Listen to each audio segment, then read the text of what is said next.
back, everybody. This is Dubby's tip of the week. We're going to do handstands this week. Freestanding handstand holds. We're not going to be against the wall. We're going to be doing freestanding. So last week we did box jumps. This week we're going to do freestanding handstand holds. I know a lot of people don't have these movements, but I can teach you a couple things that can help you get these. But one big thing about freestanding handstand holds is you have to have fear of not being afraid. Let me rephrase that.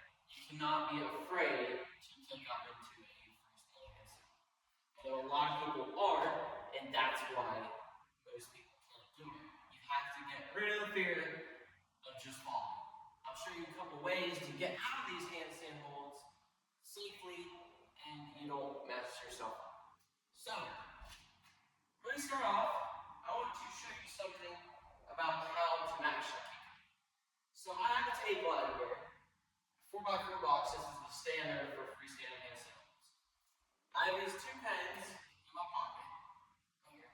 I don't need one of them, so I'll throw it over there. I want you to take your shoulders. I want you to put it right in line with this tape line. Nice and easy right here. And I'll put you up your feet just where you normally would put them. Now, what I want you to do is I want you to press up. I want you to put this pen, or whatever you have on, right by your foot. That is the distance that it should take you to kick up into a handstand.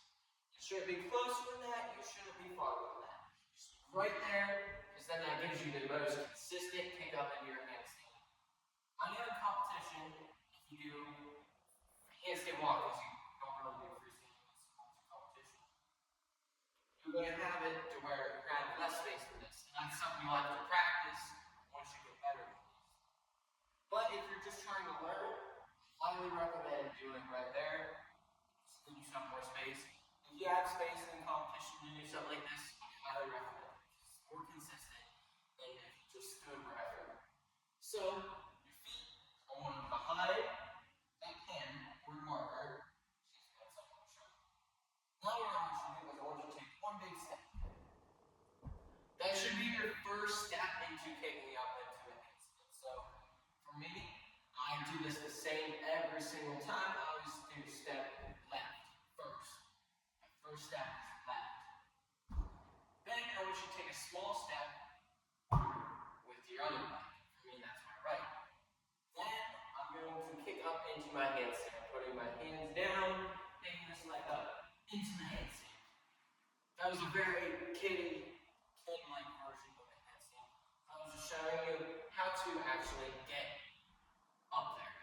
So, now, same thing, left, right, hands down, feet.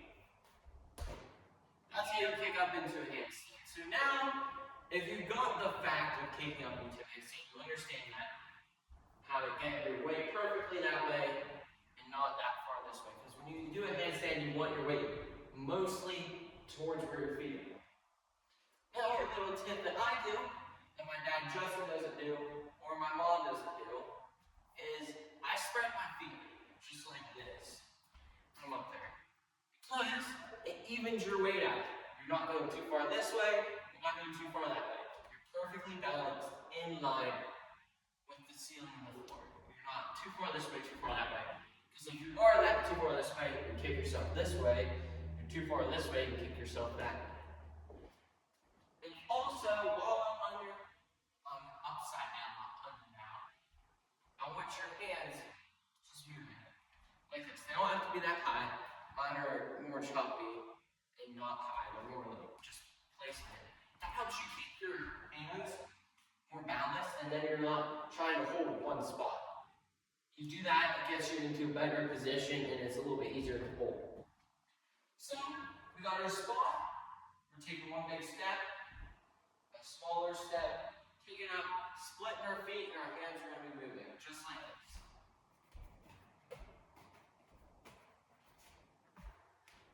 That's what that should look like. If you're fearing about kicking down,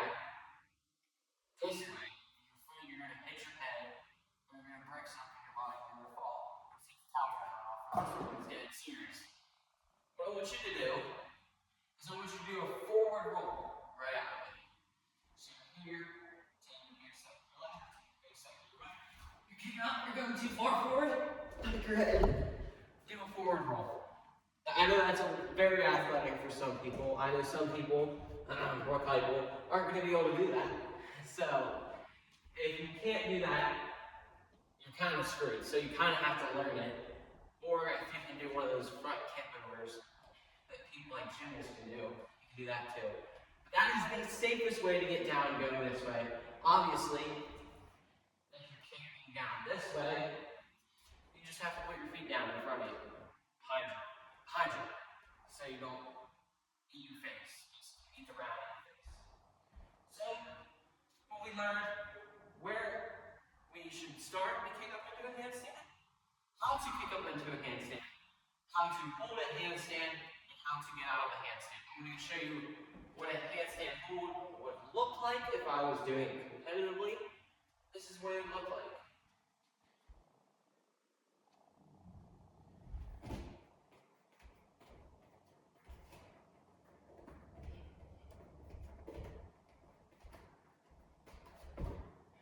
Like that.